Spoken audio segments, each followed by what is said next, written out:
The tycoons of social media have to stop pretending that they're friendly nerd gods building a better world and admit they're just tobacco farmers in t-shirts, selling an addictive product to children. Because let's face it, checking your likes is the new smoking. Philip Morris just wanted your lungs. The App Store wants your soul.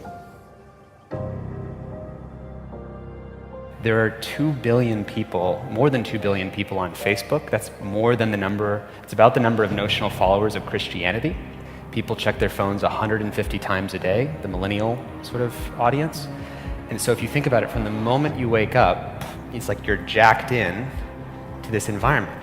And thoughts start streaming into your head, designed by a few technology companies.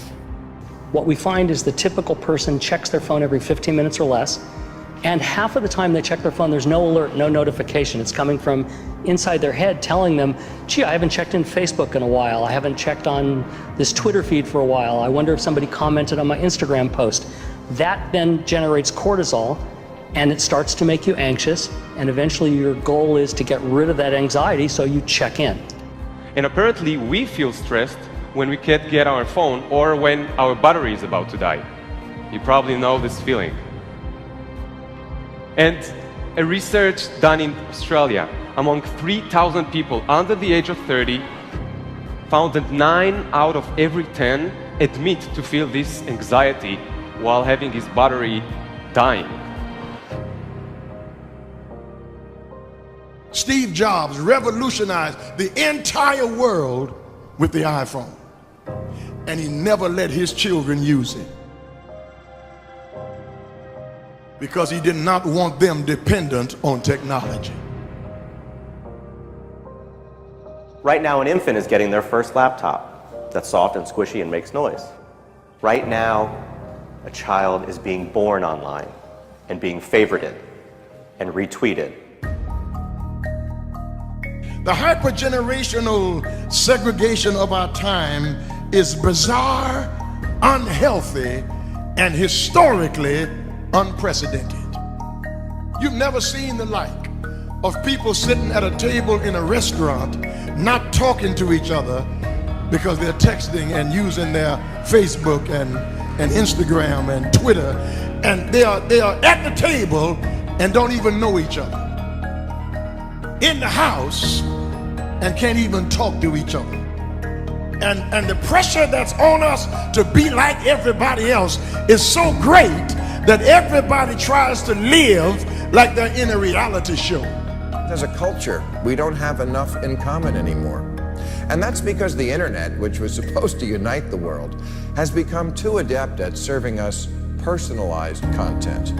Do you know what I saw on Yahoo's front page this morning? No, you don't, because mine isn't the same as yours. People get news feeds now that just spit back customized stories based on what we've clicked on in the past. We are great consumers, but poor producers. We will buy what we can't afford with money that we don't have to impress people we don't even know, trying to be like everybody else. Get off of Facebook and put your face in a book. Right now, a teenager is photoshopping their selfie because as a society, we're telling them they're not good enough. Right now, influencers encourage narcissism without knowing the breadth and depth of their impact on their audiences.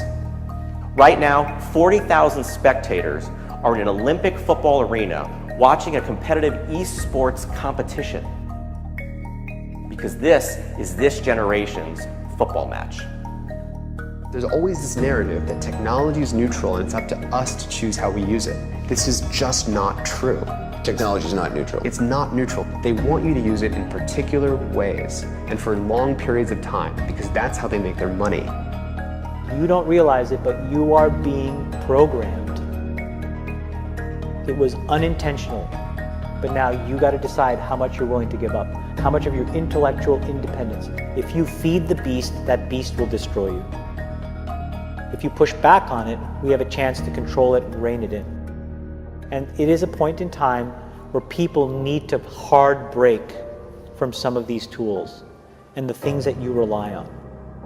The short-term dopamine-driven feedback loops that we have created are destroying how society works.